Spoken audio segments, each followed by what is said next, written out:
When I came to the meeting tonight, I wasn't quite sure what I was coming to. When I came through the door, I was left in no doubt at all. It was entitled Jesus and Mohamed, and thank you for putting Jesus first. I'm sure you'll accept that you did not put the case for Christianity as a Christian would put it. I'm sure you would, and that I can understand in an audience of this kind who was already persuaded towards the Muslim way of thinking. Indeed, I would say that I, as an individual, would respect the Quran.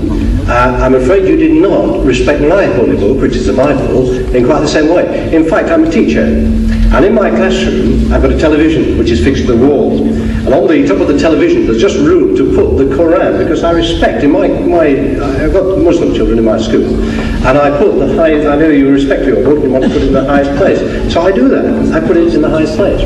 Now what I'm saying to you is this: you've not really given, in my opinion anyway, the Christian loving and forgiving, these are the two essential things, although you denigrate forgiveness for some reason, as highly as I would.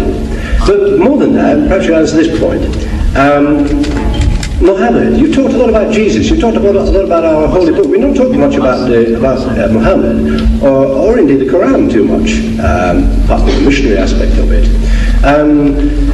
Could you tell me how you can believe, and indeed anybody in this room can believe, in one man who couldn't read, couldn't write, indeed could get his followers by bloodshed through war, how you can believe that that man was a follower of God, let alone a prophet of God, and to accept all his teachings as you do so glibly, and yet reject Christianity and the holy book of Christianity so easily as well? You see, you have thrown in so many things in this little contribution of yours, that how can we believe in a man who was illiterate and who by bloodshed, who had spread his faith, converted the people. Now with regards to the man being unlearned, this is a fulfillment of the prophecy in your book, a fulfillment. The book of Isaiah, chapter 29, verse 12. It says there, and the book is given to him that is not learned. The book, please. The book is given to him that is not learned, saying read. And he says, I am not learned. Now, if you look for in the religious history of man, in the Bible, you will never find an occasion where any prophet of God, when given the message of God, he says, I'm not learned. But if you read any biography of Muhammad, any, written by Muslims or non-Muslims, they will tell you that the first revelation that was given to him in Ghar Hira, the Mount of Hira, when the angel of God comes to him and commands him in his mother tongue, he says, Iqra, read. And Muhammad says, Ma ana biqari'in. He said, I'm not learned. So the angel of God commands him a second time, Iqra, read.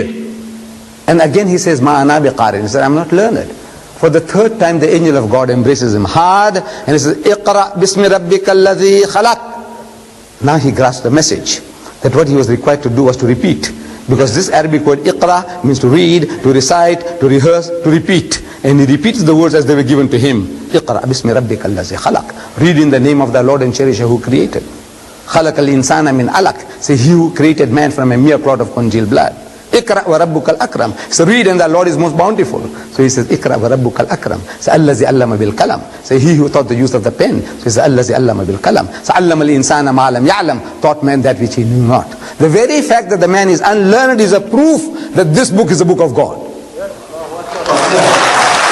See?